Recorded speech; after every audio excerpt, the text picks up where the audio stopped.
What's up, guys? So we're here, we just finished our diesel heater setup, and we did a couple we watched a couple of YouTube channels, and this is what we came up. This is our version of it.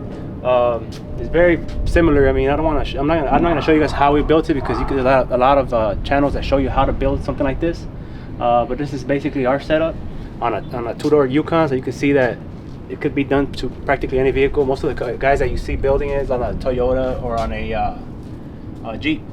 But this is our setup. We used unistrut from Home Depot to build our rack, which we also use this to attach to the rack. You can see, you can pick these parts up at Home Depot. They're very inexpensive, you know, cheap. And we use 3/8 nuts and bolts to attach it all. Okay. The ones that go attached to the top, we use grade 8 bolts just for, you know, security. Make me feel better that, you know, they're not going to snap under pressure. You can see this is how we did it. We drilled through the inside of the container, so you can see, you can't really see the bolts, but we did it like this, you know.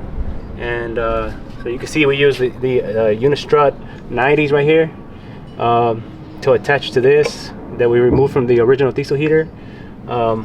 This is our, over here we have the pump. On this side, on the container, we have the pump. We have the little controller, which we don't use because we have a remote control that we control through the rooftop tent. And right here we actually were able to stuff our little hose that goes to the tent to cool it, to heat it up. So that's pretty cool. Now we don't have all this stuff inside the truck. The reason why we did like this, and I really like it, is because it's out of the way. It's bulky and it's out of the way.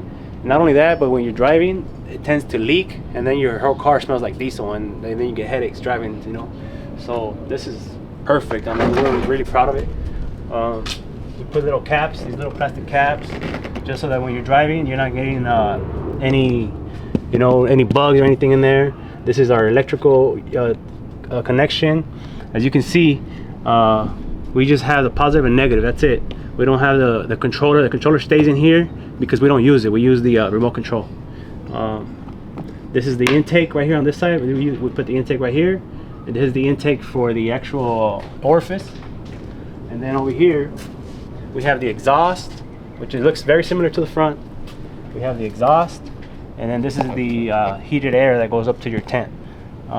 You see, we use silicone, the RTV, around it so that it doesn't leak. You know, you're not getting any fumes or anything. You're just getting nice, clean, fresh, hot air. And then there you have it. Pretty simple. And I mean, it does get expensive. You'll be probably spending this right here alone and parts and everything. We probably $400 now. I'm sure you could do it cheaper, but yeah, it gets, you know, after you add everything up, it does add up. It adds up. But yeah, there you have it, and it looks pretty. To me, it looks pretty cool. That looks a little cheesy, but it works. Now I'll show you guys how we plug it in.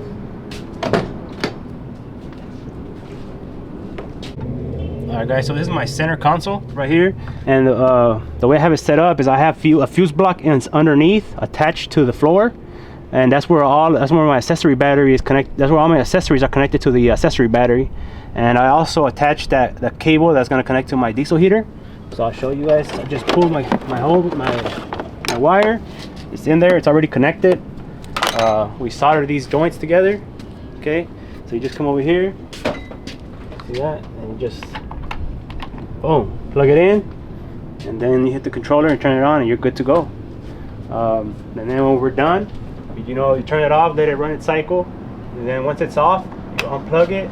You know, we put it back. You know, we zip tie it back together, and it goes back in the truck. Right there, we're out of sight, out of mind. So I mean, hopefully this inspires you guys to do something like that. It can be done with very simple tools. All you need is a drill, a couple of hole saws, and that's it, really. Oh, as you can see right here, I put suction cups. I put suction cups right there. They're not holding the weight. They're just there so this thing is not bouncing around. All the weight is being held up by these brackets. So yeah, that's just so that it doesn't break the window and it's not moving around. But yeah, so hopefully you guys get inspired and do one yourself. Right on, guys. So thanks for watching. Follow us on Instagram and keep up with us. I mean, I know we're kind of late on stuff, but this is around the time we're getting ready to start camping, so we'll start posting some more stuff. All right, thank you.